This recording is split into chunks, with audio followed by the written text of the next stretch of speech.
네, 안녕하십니까, 여러분. 오늘은 10월 26일 주일 아침입니다. 긍정학원 시작하기 전에, 여러분, 제가 오늘 제 긍정학원을 시작하기 전에 여러분들에게 고전이 답했다 해서, 마땅히 가져야 할 부에 대해서를 일단 다 읽었고, 요 금융 용어를 조금 설명하고 있습니다.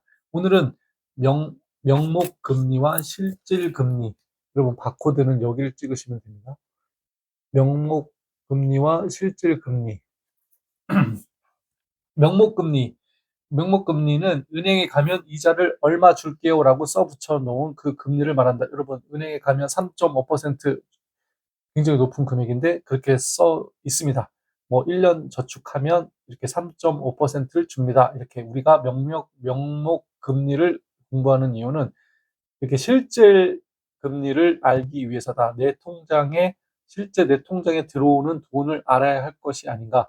그렇다면 실질 금리는 무엇인가?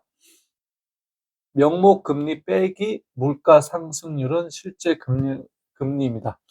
여러분, 은행에서 최근 적금 상품에 연 3.5%의 이자가 붙는다고 했을 때 1년 동안 100만 원을 저축하면 3만 5천 원의 이자를 받는다. 그쵸? 큰 거죠. 3.5% 100만 원, 100만 3천, 3만 5천 원을 받는 거죠. 그런데 이 수치는 그야말로 이름값이다. 그래서 명목금리의 명자가 이름명이다. 여기서 물가가 2.5%가 1년 동안에 2.5%가 오를 수 있죠. 전체 우리 CPI, 인플레이션 이거 올랐다면 실제 금리는 1%로 만 원을 이자로 받은 것이다. 여러분, 1만 원의 이자가 돼서 실제로 돈을 번 거죠. 때론 물가 상승률이 더 높아져 실질 금리가 마이너스가 될 때도 있다. 여러분, 은행이 3.5% 요즘에 지금 시점에서는 3.5% 주는 데가 많지는 않은데 만약에 2.5%라고 해 봅시다. 지금 은행에서 2.5%를 주겠다고 했을 때 100만 원을 넣으면 2만 5천 원이죠. 근데 물가 상승률, 뭐 짜장면 값도 6천 원에서 7천 원으로 오르고 뭐 이런 식으로 물가 상승률이 2.5%로 됐다고 쳐 봅시다. 임금도 상승하고 그래서 그러면 2.5% 이자인데 그러면 나는 실질 금리는 0인 거죠. 0. 아무것도 없는 거죠. 그냥 어 다행인 거죠. 근데 마이너스도 있습니다. 마이너스도 물가 상승률이 더 높아져 실질 금리가 마이너스 될 때도 있다. 이럴 때 은행에 돈을 더 맡겨봐야 아무런 소용이 없기 때문에 다른 투자처를 생각해야 한다. 물론 무조건 다른 곳에 투자하라는 건 아니다. 그 돈을 투자하라는 건 아닌데 시장의 흐름이 불안정하다면 어느 정도 기간 동안 안전한 은행에 맡겨두는 것도 방법. 근데 만약에 너무 세상이 불안해요. 막 인플레이션이 계속 왔다 갔다 하고 주식도 그렇고 부동산도 그렇고 금도 그렇다. 만약에 그렇다라고 하면 이것을 거기다 맡겨만 두면 안 되죠. 그냥 은행에다가 보관하는 게 가장 안전할 수도 있는 겁니다.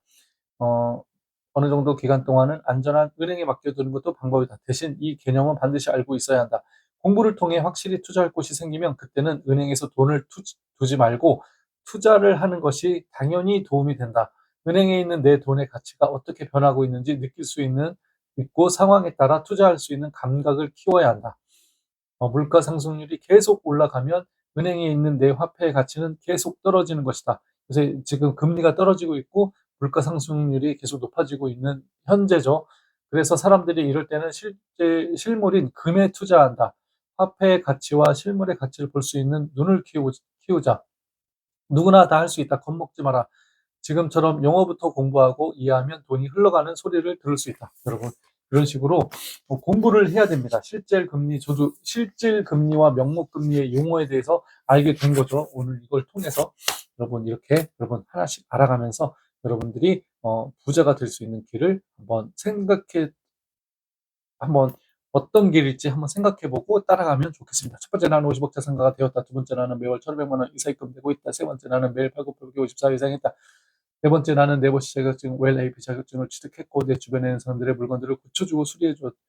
그랬더니 안전하고 건강하고 그들을 부자가 되게 지켜줬습니다. 그랬더니 행복하게 지켜줬습니다. 5번째, 고명한 아카데미 일기 전설로 남았고 베스트셀러 작가, 베스트 강연자가 되었습니다.